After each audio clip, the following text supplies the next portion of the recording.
So emhlabeni vele hleze kusacrifice emhlabeni uthi-ke ukuze uphakame. Yes sir. Phakamise umakhelwane wakho. Yes, sir. Ukuze uphakame phakamise umuntu osekhaya. Right. Lethiwa sisuke emakhaya sikhulu sizosacrifice la embhobheni Yes, sir. sikhiphele imali zethu Yes, sir. ukuthi sisukumise umuntu osekhaya ukuze nathi siphakame. Yeah. So yeah. empilweni kubalekile ukuthi usukumise umuntu ongamboni. Thina njengoba sila sikhulu Yes sir. kunabantu sibaphilisayo kodwa thina singababoni. Right. Kodwa kufuneka uphilise umuntu ukuze kuphile wena. Yes sir. Awukwazi ukuyiphilisa wena ungamphiliseli umuntu. Yeah. Yeah. So ethi sikhuluma ngathi-ke kufuneka singcobe umona. Yes sir.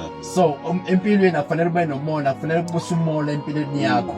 Akungabusi umona afana nomuntu wesifazane. Yes sir. Umuntu wesifazane yazi sikhulu unamandla ukuthi-ke esukumise wena ekhulekele wena ukuze uphumelele nengabe nendaba nempilo yabo. Yes sir. Kunabantu abantu besifazane abakwazi ukuthi-ke behambe beyokhonza makuwuLesine beyokhulekela iy'mpilo zethu thina esemsebenzini kodwa thina singabakhonzeli bona. Yes sir. Kunabantu thina sikhulu asingababongi kodwa abakwazi usikhulela umuntu wesifazane unamandla uNkulunkulu awambekele wona empilweni ukuthi esukumisa umuntu osekhaya unamandla ambekele lo esukumisa ukuthi umuntu onomona ngenxa yakhe. Yes sir. Kunabantu thina sibazondayo sikhulu besifazane kodwa abakwazi ukusukumisa. Yeah. Yeah. So singalingi sibukela abantu besifazane kude nempilo zethu Yeah. because ibona abakwazi ukuthi-ke besisondele